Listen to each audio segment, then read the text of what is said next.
Captain Jake Morrison stood on the bridge of the New Horizon, staring at the massive screen that showed empty space just moments ago. Now, 12 alien ships floated in perfect formation, their hulls gleaming like polished crystal under the distant starlight. Each vessel was 3 times the size of his exploration ship, and they had appeared without any warning on the radar systems. "Captain, they're not moving toward us," reported Lieutenant Amy Foster from her station. "They're just waiting." Jake ran his hand through his graying hair. In his 20 years of commanding deep space missions, he had never encountered anything like this. The human race had been exploring the galaxy for decades, finding empty planets and dead civilizations, but never living aliens. "Any communication attempts?" he asked. "Yes, sir. They started transmitting the moment they appeared. It's not like any language we know, but the computer is picking up patterns. It might be some kind of greeting." Dr. Lisa Carter, the ship's lead scientist, looked up from her console. "Captain, I'm reading massive energy signatures from their ships, but they're not weapons.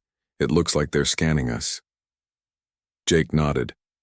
This was the moment every human had wondered about since they first looked up at the stars. First contact with an alien race.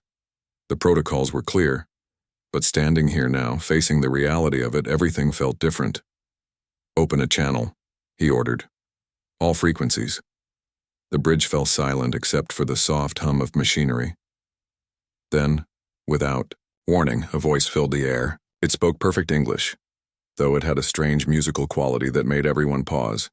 "Greetings, travelers of the 3rd planet from the Yellow Star.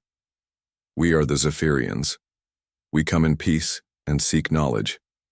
Jake stepped forward, his heart pounding. "This is Captain Jake Morrison of the human vessel New Horizon. We welcome you." The screen flickered, and suddenly they were looking at an alien face. The being was tall and thin, with skin that seemed to shift between blue and silver. Its eyes were large and completely black, but somehow not frightening. When it spoke, its mouth barely moved. "I am High Arbiter Kethval. We have traveled far to meet your kind. We wish to conduct what you might call a cultural exchange." Dr. Carter whispered to Jake, "Sir, this is incredible. They've learned our language perfectly. Their technology must be centuries ahead of ours." Jake cleared his throat.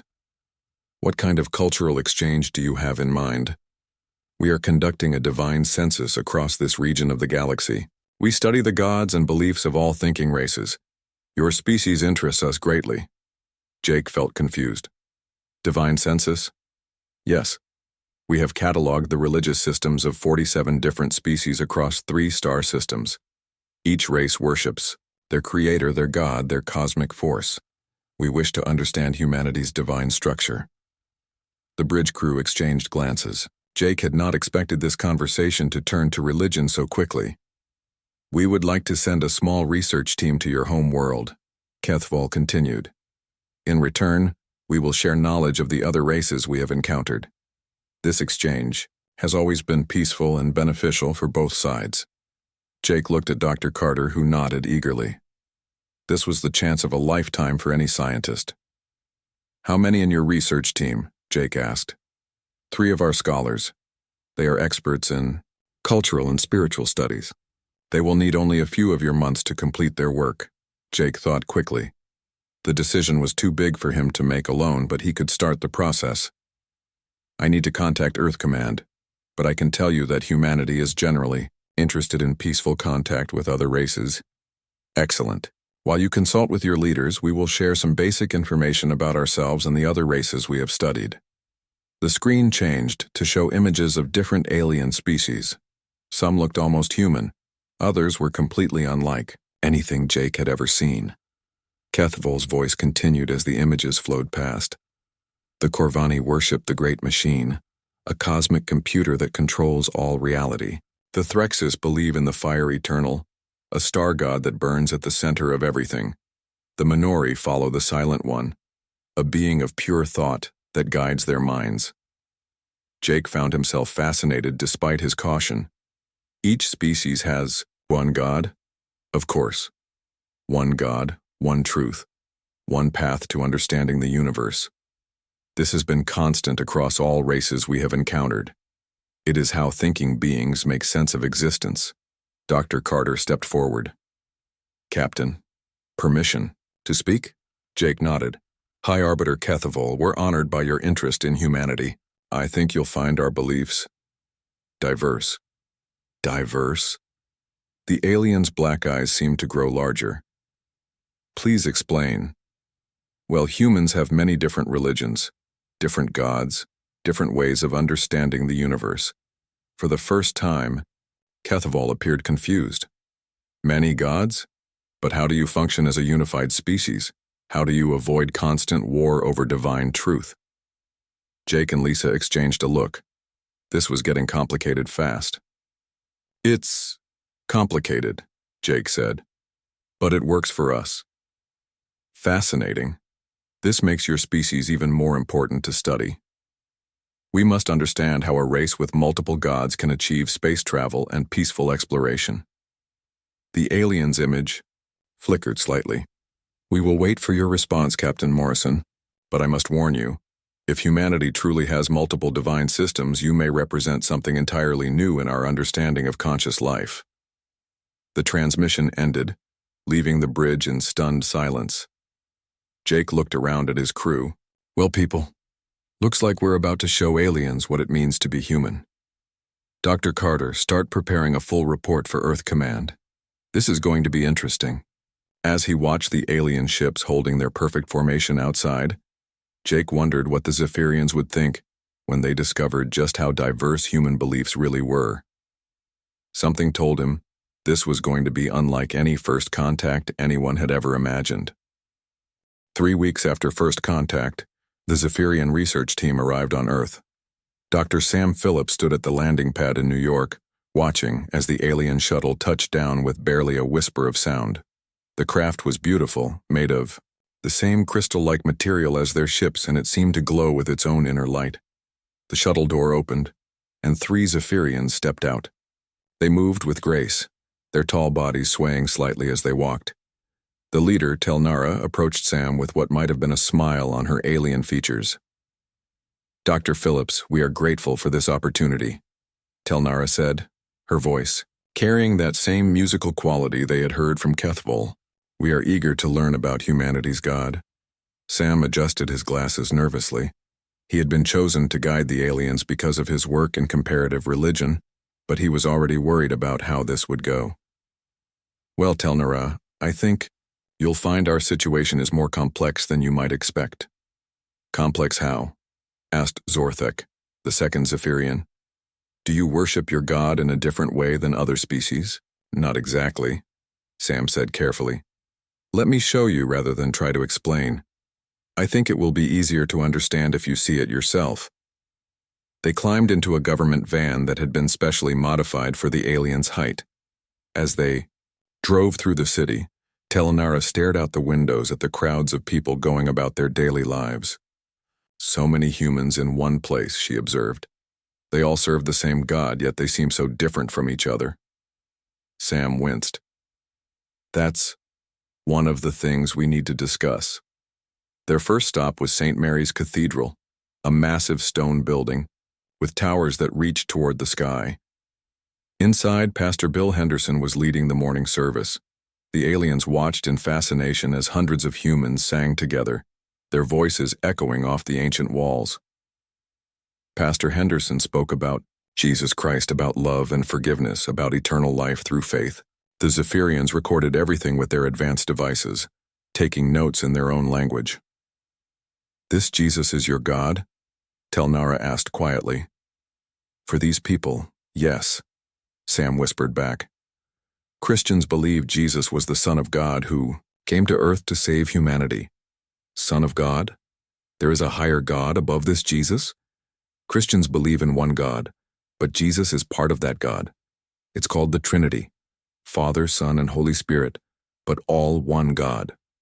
Telnara's large black eyes grew even wider. 3 in 1?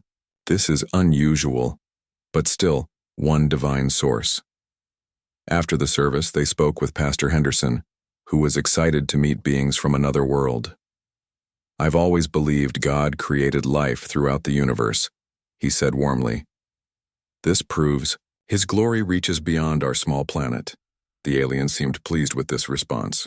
It fit their understanding of how species should think about their creator. But then Sam took them to their second stop. The Islamic center was only a few blocks away. Inside, Imam Hassan was leading afternoon prayers. The Zaphirians watched as worshippers faced toward Mecca, bowing in perfect unison as they prayed to Allah.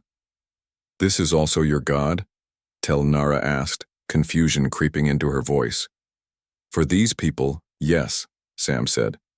"Muslims worship Allah, who they believe is the one, true God. They believe Muhammad was his final prophet. But you just showed us Jesus. How can you have two gods?" "Christians and Muslims actually worship the same God," Sam explained. "They just understand him differently. They both trace their beliefs back to Abraham." Tel Nara's skin shifted from blue to a worried purple color. "The same God but different understanding. This makes no sense. How do you know which understanding is correct?" "That's complicated," Sam said. Their next stop made things worse. At the Hindu temple, the aliens stared in amazement at statues of dozens of different gods and goddesses.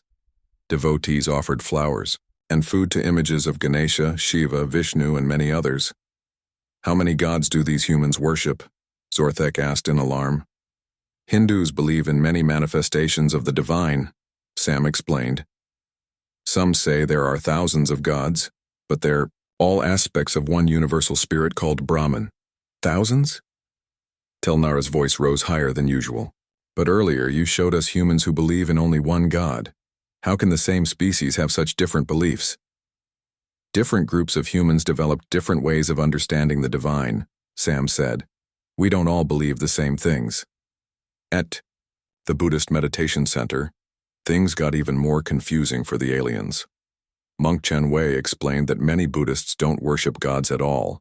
Instead, they seek enlightenment through understanding the nature of suffering and letting go of attachments. "No gods?" Tel Nara was now a deep purple color that Sam was beginning to recognize as distress. "But how do they explain creation? How do they find meaning?" "They believe in cause and effect in karma," Sam said. "They think the universe operates by natural laws, not because of gods." By the end of the day, the three Zaphirians looked exhausted and confused. They sat in Sam's office at the university, trying to process what they had seen. "Dr. Phillips," Tel Nara said slowly, "in our travels across the galaxy, every species we have encountered worships one God, one divine force. They may understand this God differently, but there is always unity in their belief. What we have seen today should be impossible." "Why impossible?" Sam asked. "Species with multiple gods always destroy themselves," Zorthek explained. "They fight wars over whose god is real. They cannot work together. They cannot advance. Yet humans have achieved space travel and peaceful exploration while believing in..." "How many different gods?" Sam thought about it.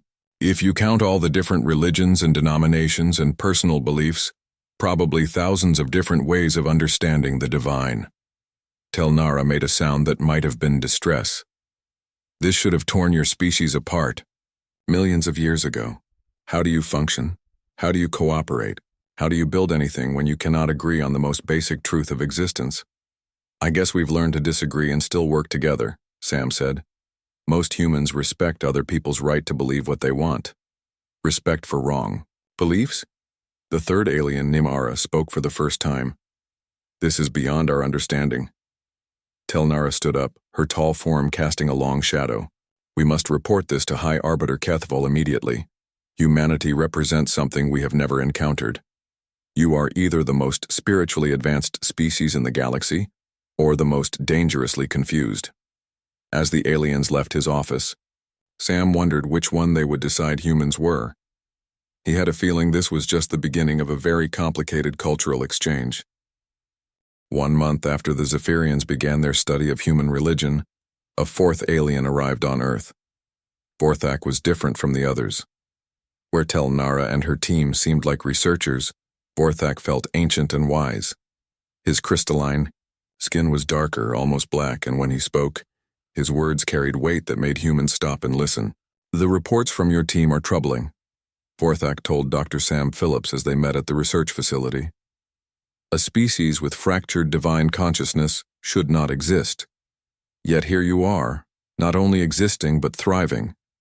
We must understand how this is possible." Vorthak had brought with him scanning equipment that looked far more advanced than anything the first team had used.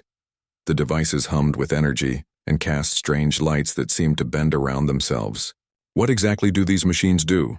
asked Dr. Amy Foster, the neuroscientist who had been assigned to work with the aliens. "They read the patterns of thought and feeling in your brain," Vorthak explained.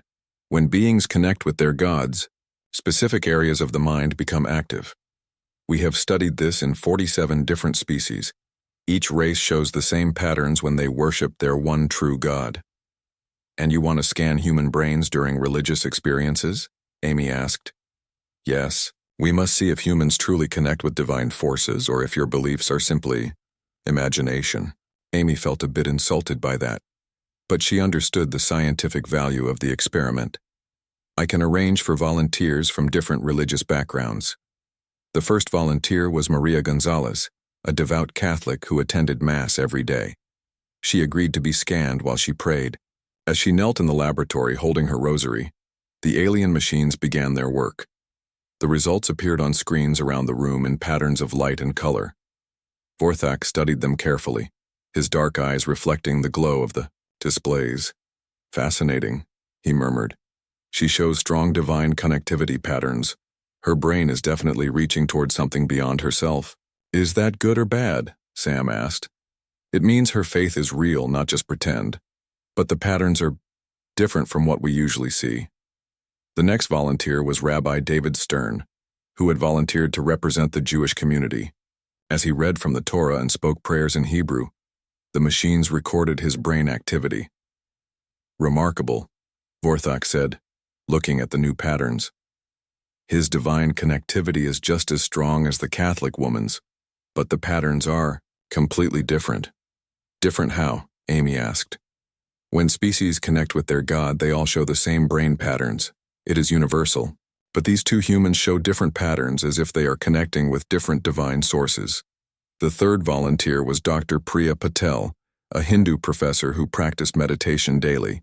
As she sat quietly, focusing on her breathing and silently chanting mantras, the alien scanners worked. Vorthak made a sound of confusion. "This is impossible. She shows divine connectivity again, but the patterns are unlike either of the previous two." "Maybe different religions really do connect with different aspects of the divine," Sam suggested. "That should not be possible," Vorthak said firmly. "The divine is the divine. It cannot be different for different believers." But the most confusing results came from their fourth volunteer. Dr. Kevin Wright was an atheist, a scientist who worked at the university and openly said he did not believe in any gods. He had volunteered partly out of curiosity and partly to prove that the scans would show nothing. "Just sit quietly and think about whatever is most meaningful to you," Amy instructed him. Kevin closed his eyes and thought about his daughter playing in the park that morning. He thought about the beauty of the equations that described how stars were born. He thought about the first time he had looked through a telescope and seen the rings of Saturn. The scanning machines went wild. "This cannot be right," Vorthak said, staring at the displays. "Check the equipment." Amy ran diagnostics on all the machines. "Everything is working perfectly." "But this human claims he does not believe in gods, yet his divine connectivity patterns are stronger than any of the others." "What does that mean?" Sam asked. Vorthak was quiet for a long time, studying the readouts. "It means that this human connects with something transcendent, something beyond himself, even though he claims no belief in the divine. The patterns are unmistakable." "Maybe he's lying about being an atheist," suggested Tel Nara. "No," Kevin said firmly. "I really don't believe in gods, but I do believe the universe is amazing. I believe love is real. I believe in the beauty of discovery and the importance of protecting what we care about." "Those are not gods," Vorthak said slowly. No, they're not. But they're still bigger than just me. Over the following weeks, they scanned dozens of volunteers. Christians, Muslims, Jews, Hindus, Buddhists, atheists, agnostics, and people who called themselves spiritual but not religious. The results were consistent and impossible. Every single human showed strong divine connectivity patterns. But no, two humans showed exactly the same patterns. We have a problem, Vorthak announced during a meeting with the research team. According to our understanding of consciousness and spirituality, what we are seeing cannot exist. But it obviously does exist, Amy pointed out. We're looking right at it. Yes, but it contradicts everything we know about how intelligent species develop. When a race evolves consciousness, they naturally recognize the divine source of all existence. This creates unity of belief, which allows them to work together and advance. But humans work together too, Sam said. We've built cities, created art, explored space. That is what makes this so disturbing, Vorthak replied. You should not be able to cooperate with such fractured beliefs. Yet somehow you do. More than that, you seem to thrive because of your differences, not despite them. Telnara looked at the brain scan results spread across the table. What if we are wrong about something fundamental? Wrong how? Vorthak asked. What if the patterns we are seeing are not humans connecting with different gods, but humans connecting with the same thing in different ways? The same thing? But the patterns are completely different. Yes, but look closer. See this area here? Telnara pointed to a section of the brain scans. Every human shows activity in this same region, no matter what they believe. The patterns around it are different, but this core area lights up in everyone. Amy leaned forward to look. That's interesting. That region is associated with feelings of awe, transcendence, and connection to something larger than oneself. So all humans have the same basic capacity for divine experience, Sam said slowly. But they express it in different ways? That would explain the cooperation, Vorthak mused. If all humans share the same fundamental spiritual capacity, they could work together even while believing different things about how that capacity should be directed. But that still does not explain how such a system could evolve, Telnara said. Why would a species develop multiple ways of understanding the divine instead of finding the one true way? Vorthak stood up, his tall form casting shadows across the room. I believe we need to study humans in their natural environment. Not just in laboratories, we need to see how they actually live with these diverse beliefs. What do you mean? Sam asked. I mean we need to observe humans who believe different things working together, living together, facing challenges together. Only then might we understand how such an impossible species actually functions. As the aliens prepared for the next phase of their study, none of them realized they were about to discover something that would change their understanding of consciousness, divinity, and what it meant to be truly advanced. Nimara was the youngest of the Zaphirian researchers, and she had grown tired of laboratory studies. While her older colleagues analyzed brain scans and debated impossible results, she asked Dr. Sam Phillips if she could spend time with ordinary humans in their daily lives. I want to see how your people actually live together, she explained. Not in controlled experiments, but in real situations. Sam arranged for her to visit Millbrook, a small town 2 hours outside the city. It was the kind of place where everyone knew everyone else, where different kinds of people had to get along whether they wanted to or not. Her first host was Linda Walsh, a third-grade teacher who attended the local Methodist church every Sunday. Linda was a cheerful woman in her 40s who had agreed to let the alien stay in her guest room for a week. I've never met anyone from another planet, Linda said as she showed Nimara around her house. This is so exciting. God really does work in mysterious ways. You believe your God planned for us to meet? Nimara asked. I believe everything happens for a reason, Linda replied. Maybe we're supposed to learn something from each other. The next morning, heavy rains began falling. By afternoon, the local river had risen dangerously high. The mayor announced on the radio that several neighborhoods might flood, and volunteers were needed to help fill sandbags and evacuate elderly residents. Linda immediately grabbed her coat. Come on, Nimara. We need to help. At the community center, Nimara watched in fascination as dozens of humans worked together. Linda was there with her church friends, but so were people she had been told followed completely different beliefs. Tony Martinez was a veteran who had stopped going to church after the war. He said he wasn't sure what he believed anymore, but he worked steadily beside Linda, filling sandbags and joking with the other volunteers. "Why do you help if you do not believe in Linda's God?" Nimara asked him during a break. Tony wiped sweat from his forehead. "Don't need God to tell me to help my neighbors," he said. "It's just the right thing to do." "But where does your sense of right and wrong come from, if not from your God?" Tony thought about it. "I guess from knowing what it feels like to need help. When I was overseas, other soldiers saved my life. Didn't matter what they believed. They saw someone in trouble and they acted." Rachel Kim was an artist who described herself as spiritual but not religious. She had grown up Buddhist but now followed her own path. She worked alongside Linda and Tony, her paint-stained hands quickly tying sandbags. "I don't go to church," Rachel explained to Nimara, "but I believe everything in the universe is connected. When I help others, I'm helping myself too. We're all part of the same cosmic web." "So you do have a God?" Nimara asked. "Not exactly. More like an energy that flows through everything. I feel it when I paint, when I meditate, when I help people like this." The fourth person in their group was Joe Thompson, a farmer who said he was too busy working to think much about religion. "I see how things grow from seeds," he told Nimara as they carried sandbags to the river. "I see how rain feeds the crops and sun makes them strong. Don't need to complicate it more than that." "But do you believe in anything beyond what you can see?" Nimara pressed. Joe paused in his work. "I believe in doing what needs doing. I believe in taking care of what's been given to me. Call it God, call it nature, call it whatever you want. Something bigger than me made all this possible."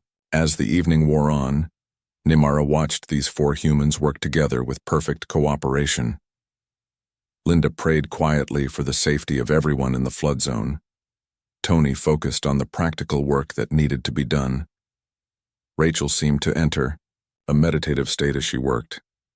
Joe simply did whatever task was in front of him, but they all showed the same dedication, the same willingness to sacrifice their comfort for strangers, the same drive to do something meaningful in the face of crisis. "This is impossible," Nimara whispered to herself. During a break, she asked them directly, "You all believe different things about the divine, about the meaning of life, about what happens after death. How can you work together so well?" Four humans looked at each other and smiled. "Because the differences don't matter as much as what we share," Linda said. "We all want to help," Tony added. "We all feel connected to something bigger than ourselves," Rachel said. "And we all know what needs doing," Joe finished. That night, back at Linda's house, Nimara contacted her research team. "I need you to scan these humans while they are working together tomorrow." "Why?" asked Vorthak. "Because I think I understand what makes humans different. They are not connecting with external gods like other species. They are generating their own divine experiences." The next day, as the four humans continued flood relief work, Vorthak's advanced scanners recorded their brain activity. The results confirmed what Nimara suspected. All four humans showed identical patterns in the core regions associated with transcendence and connection to something greater. But instead of these patterns reaching outward, trying to connect with an external divine source, they seemed to be generated from within. "Look at this," Nimara explained to her colleagues that evening. When Linda prays, she is not just receiving divine guidance from her God. She is creating a divine experience inside herself. When Tony acts according to his moral sense, he is not following external commands, he is generating his own transcendent meaning. "And Rachel and Joe?" Telnara asked. "Same thing. Rachel connects with cosmic energy, but look at the scans. She is creating that sense of connection herself. Joe experiences the sacred in nature, but his brain is producing that sense of the sacred internally." Vorthak studied the data carefully. "You are suggesting that humans have evolved to internalize what other species externalize?" "Exactly. Other species worship gods that exist outside themselves. but humans have become their own gods in a way. That should be impossible, Nara said. Beings cannot contain divine power within themselves. They would be destroyed by it. Unless, Nimara said slowly, unless they have learned to share it. Look at how they work together today. Each one was generating their own divine experience, their own sense of transcendence and meaning. But they shared the results. Linda's compassion, Tony's courage, Rachel's sense of connection, Joe's practical wisdom. Together, they created something bigger than any one of them could create alone. You are saying humans are collectively divine? Vorthak asked. I am saying humans have evolved beyond the need for external gods because they carry divinity within themselves. And somehow, instead of this power destroying them, they have learned to use it to lift each other up. The three aliens sat in silence, processing this impossible idea. Finally, Telnura spoke. If this is true, then humans represent the next stage of consciousness evolution. They have transcended the need for gods by becoming gods themselves. But gods who choose to remain connected to each other, Nimara added. Gods who use their power to serve rather than to rule. As they prepared their final report for High Arbiter Kethful, none of them could have predicted how this revelation would change everything they thought they knew about consciousness, divinity, and the future of intelligent life in the galaxy. 3 months after the Zaphirians had begun their study of humanity, High Arbiter Kethval called for a formal gathering aboard his flagship. The massive crystal ship hung in orbit above Earth, its faceted surface reflecting the blue and white of the planet below. Captain Jake Morrison stood in the ship's central chamber alongside Dr. Lisa Carter and representatives from Earth's major religious and philosophical communities. The room was breathtaking, with walls that seemed to be made of living light and a ceiling that showed the stars beyond. Father Patrick O'Neill represented the Catholic Church, his black robes a stark contrast to the glowing alien architecture. Dr. Aisha Patel wore a simple sari and spoke for the Hindu community. Rabbi Sarah Goldman had flown in from Jerusalem. Imam Abdullah Hassan stood quietly beside them. Dr. Marcus Reed, a philosophy professor, represented the secular humanist perspective. Around them, dozens of Zaphirians had gathered. Their crystalline forms caught and reflected the chamber's light, creating patterns that shifted and flowed like water. But despite their beauty, Jake could sense tension in the air. High Arbiter Kethval stood at the center of the chamber, taller than the others, his dark skin pulsing with slow rhythms of color. His black eyes reflected the light as he looked at each human in turn. We have completed our study, he announced, his musical voice carrying easily through the vast space. What we have discovered challenges everything we thought we knew about consciousness and divine connection. Vorthak stepped forward. In our travels across 47 worlds, we have cataloged the gods of every intelligent species. Each race worships one divine source. Each has found their truth and built their civilization around it. This is the natural order of things. But humans are different, Telnara continued. You have thousands of different beliefs, thousands of different ways of understanding the divine. By all logic, this should have destroyed your species long ago. Yet here, you are, added Nimara, not only surviving but thriving. You have built great civilizations, created beautiful art, explored the stars, and maintained peace among your diverse beliefs. This should be impossible. Jake felt the weight of the moment. Humanity was being judged by beings far more advanced than they were. So what's your conclusion? He asked. High Arbiter Kethval was quiet for a long moment. When he spoke, his words carried the authority of ages. We must ask you directly. We have studied you for months. We have scanned your minds, observed your behavior, analyzed your societies, but we still do not understand the fundamental truth of your existence. The chamber fell completely silent, except for the soft hum of alien technology. Humans of Earth, Kethval said, his voice echoing off the crystal walls. Who are your gods? The human representatives looked at each other. Jake saw Father O'Neill start to speak, then pause. Dr. Patel opened her mouth, then closed it again.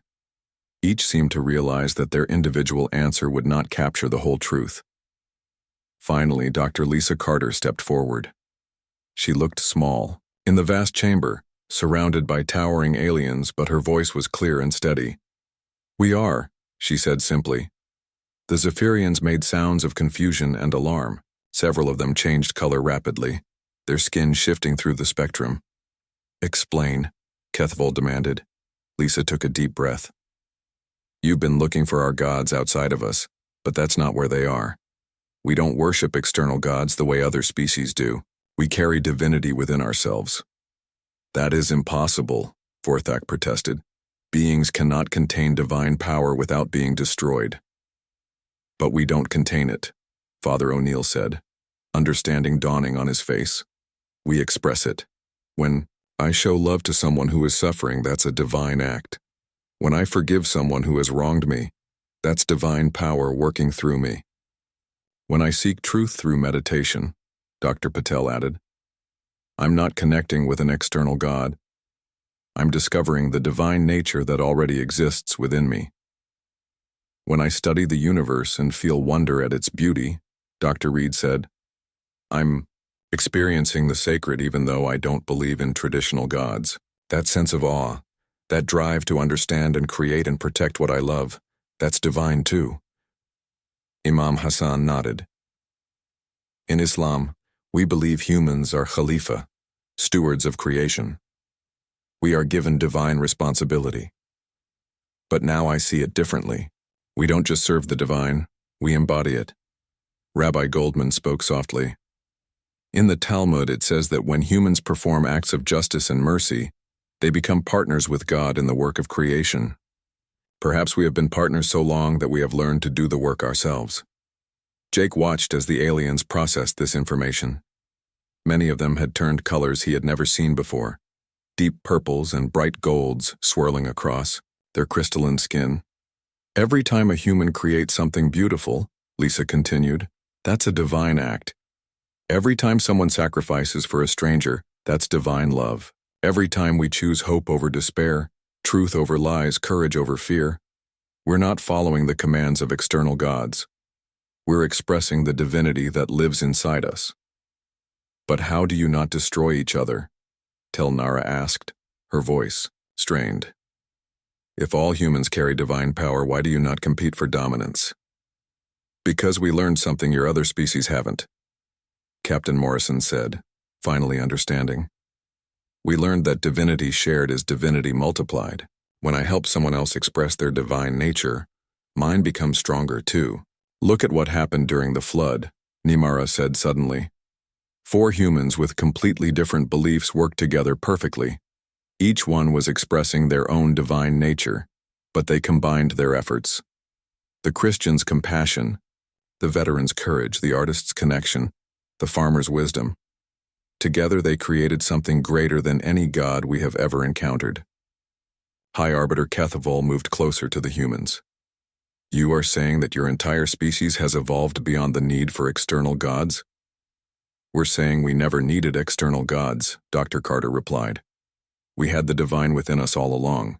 We just needed to learn how to recognize it and share it." "And your different religions, your different beliefs?" Vorthak asked. "They're different ways of expressing the same inner divinity," Father O'Neill said with wonder in his voice. "Different languages for the same truth." The chamber was silent for a long time. Finally, High Arbiter Kethvol spoke. "We came here to catalog your gods and add them to our records. Instead, we have discovered a species that has transcended the very concept of gods as we understand them. You have not found gods to worship," Telnara said slowly. "You have become gods who choose to love." "This changes everything," Vorthak whispered. "If consciousness can evolve to this level, if beings can internalize divinity without being destroyed by it, then the future of intelligent life in the galaxy is far greater than we ever imagined." Kethvol looked at each human in turn. "We came here as teachers, expecting to learn about your primitive beliefs. Instead, we ask to become your students. Will you teach us how to find the divine within ourselves? Will you show us how to become what you have become?" Jake looked around at his companions, seeing the same amazement and hope in their faces that he felt in his heart. "We'd be honored to," he said. As the great crystal ship prepared to return to Zaphirian space, carrying the news that would transform their understanding of consciousness and divinity, the humans knew that this was just the beginning. They had shown one species what it meant to carry gods within themselves. Now they would have the chance to share that gift with the galaxy,